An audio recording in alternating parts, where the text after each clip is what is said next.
जब राधा रानी का जन्म हुआ था, मुखरा देवी ने 108 रथ के पहिए पर दीपक रखकर तो वो नृत्य किया था। तो उस परंपरा को अभी हम सभी ग्रामवासी संजय हुए हैं और बड़े ही धूमधाम से इस कार्यक्रम को सभी लोग हम मनाते हैं।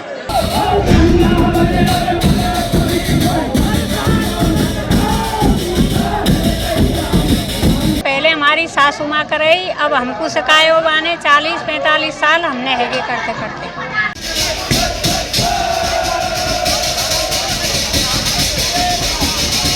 आकर्षक है इसमें जो वजन होता है ना, वो 55 से 60 किलो वजन होता है। बसंत पंचमी के दिन जिस दिन डाला करता है, उसी दिन से हम महिला को इसकी रिहर्सल कराते हैं और बड़े तरीके से हम तैयारी कराते हैं।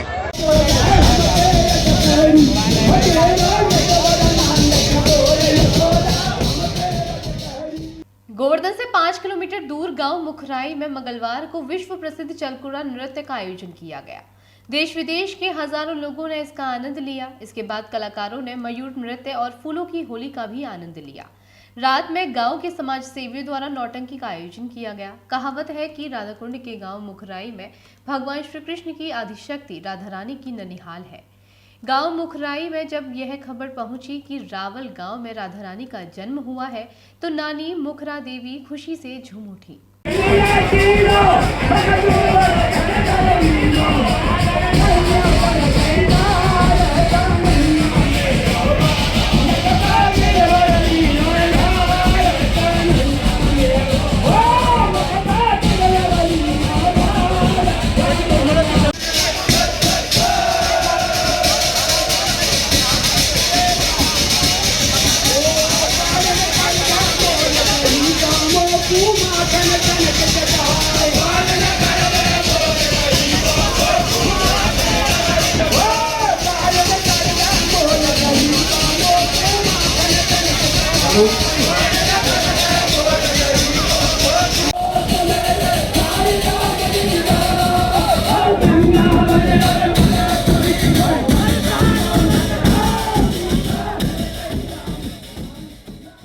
आंगन में पड़े बैलगाड़ी के पहिए पर सैकड़ों की संख्या में जलते दीपक एक साथ रख पहिए को अपने सर पर रखकर आंगन में नृत्य करने लगी।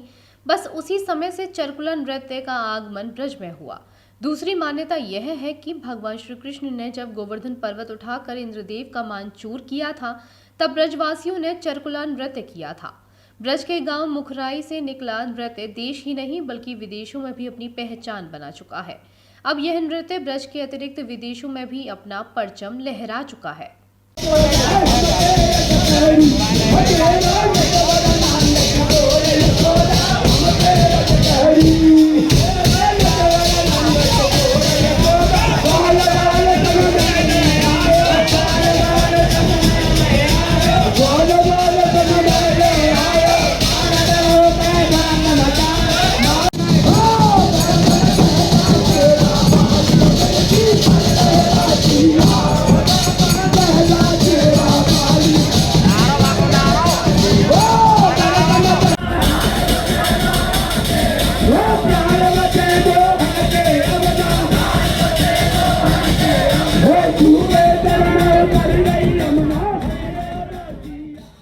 गांव मुखराई में श्री राधा रानी की ननिहाल है। श्री राधा रानी की नानी मुखरा देवी के नाम पर पड़े गांव के नाम के पीछे मान्यता है कि देवती के जन्म की खुशी में मुखरा देवी ने बैलगाड़ी के पहिए पर दीपक जलाए और नृत्य किया।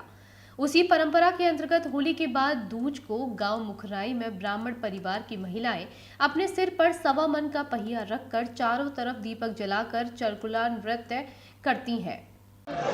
जी सर, आपका नाम क्या है? दानी शर्मा।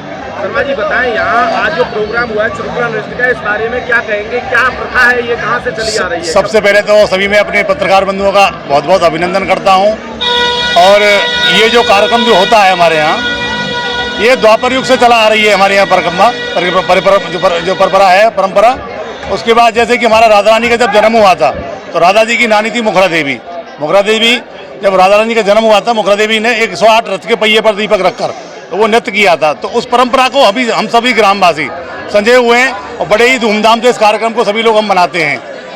और इस कार्यक्रम को यही नहीं, हम पूरे कम से कम भारत सरकार से 8 देशों में भी, विदेशों में हम कार्यक्रम कर चुके हैं इस कार्यक्रम को। ये आज यही नहीं, हमारे पूरे विश्व विख्यात इस कार्यक्रम विख्यात हो चुका है। क्या कुछ रहता है इस कार्यक्रम में? इसमें कार्यक्रम मुख्य जो आकर्षक है, इसमें जो वजन होता है ना, वो 55 से 60 किलो वजन होता है। बसंत पंचमी के दिन जिस दिन डाला करता है, उसी दिन से हम महिला को इसकी रिहर्सल कराते हैं और बड़े तरीके से हम तैयारी कराते हैं। तो इस परंपरा को आज हम पूरे गाँववासी सजे हुए हैं, बड़े ही धूमधाम से इस कार्यक्रम को मनाया गया। और शासन प्रशासन की तरफ से सभी पुलिस महोदय, ये सभी थाना इंचार्ज वगैरह सभी आए, इन्होंने सबका सहयोग, हमारा सहयोग किया और बड़ा ही सुंदर कार्यक्रम रहा है।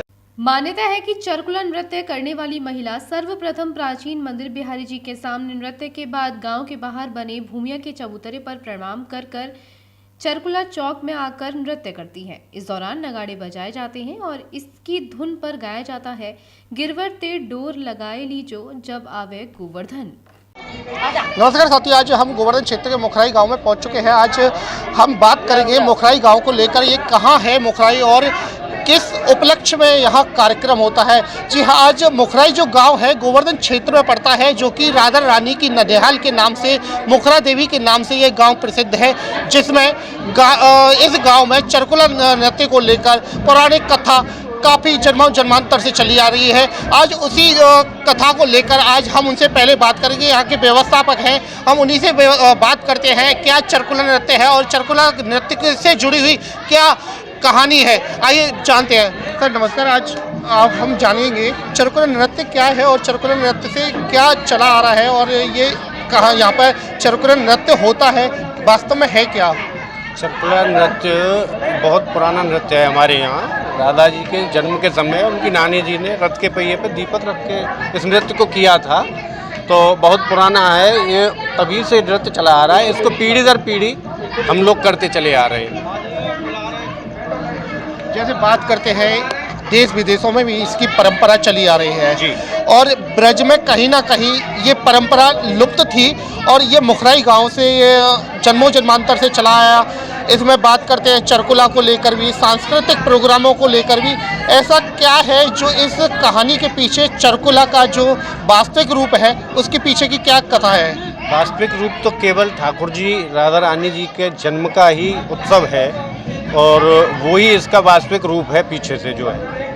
बात करते हैं चरकुला नृत्य के जो दीपक हैं, जो यहाँ की जो राधा रानी के स्वरूप में जो महिला होती हैं, वो दीपकों को अपने सिर पर रखकर नृत्य करती हैं।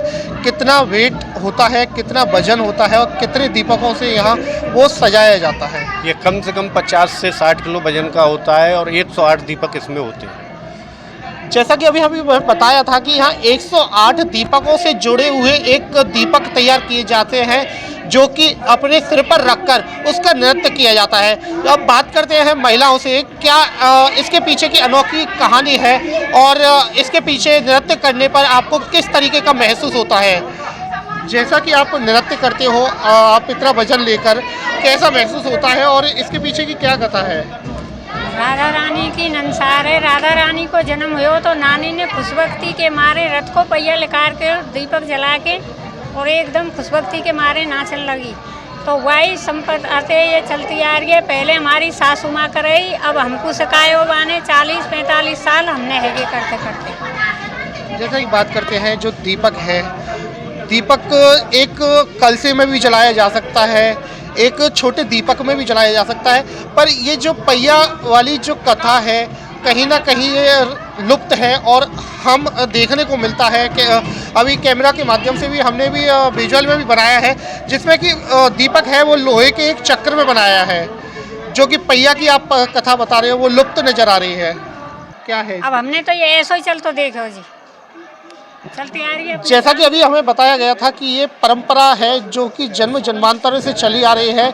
इसके पीछे की अगर बात करते हैं तो रथ के पहिया से जुड़ी हुई एक कहानी है। अभी जैसे बताया था कि 108 दीपकों से जला हुआ यहाँ एक पहिया तैयार किया जाता है, जिस पर महिला है अपना नृत्य करती है और नृत्य के साथ साथ यहाँ एक आलोचना कथा तैयार करती है, जिससे कि ब्रज से जुड़ी हुई ये परंपरा है, जो कि जन्मों जन्मांतर से इसका परंपरा का चली आ रही है, उसे आगे तक बढ़ाया जा रहा है। ब्रज की कहानियाँ जो है वो लुप्त तो होती हैं, पर पुराने समय की जो कहानी है उन्हें लुप्त होने से बचाया जा रहा है। जुड़े रहिए न्यू न्यूज के साथ। रिपोर्टर राजेश लवानिया के साथ, कैमरामैन विष्णु।